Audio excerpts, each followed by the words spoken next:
Hi, welcome to VDH Academy, and here in this section we are going to deal with matrices. So, the English mathematician called Arthur Cayley used matrices to write simultaneous equations in an abridged form, such as the matrix 17, 35, 20 and so on.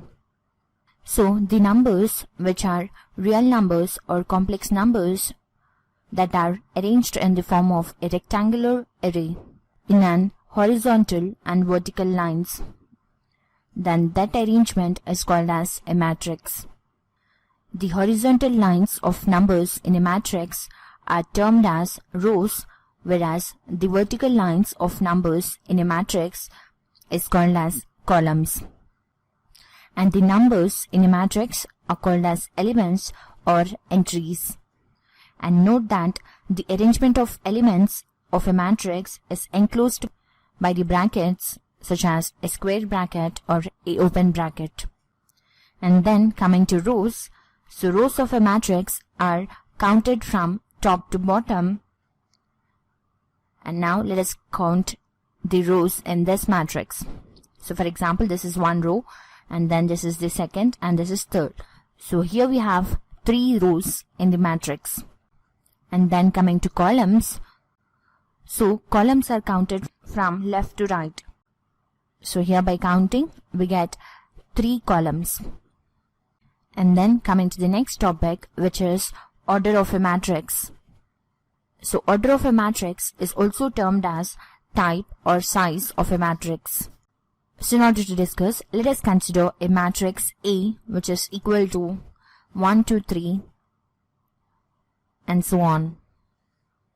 And now let us find the rows of such matrix.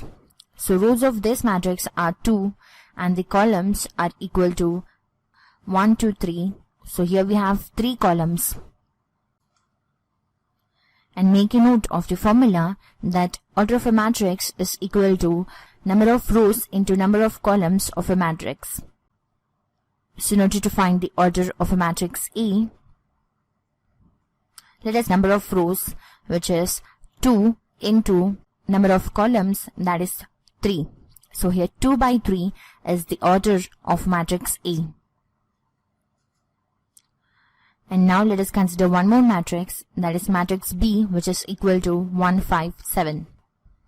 So order of such matrix will be equal to number of rows, which are 1, 2, 3. So we get 3 rows into 1 column. So 3 by 1 is the order of matrix B. And now let us consider the matrix C, which is equal to 1, 2, 3. So order of such matrix will be equal to number of rows, that is 1, into number of columns, which are 1, 2 and 3. So we get 3 columns. So we get 1 by 3 as the order of matrix C. So this was a basic introduction relating to matrices. For more videos on this topic, visit our website VDH Academy. Thanks for watching. Have a nice day.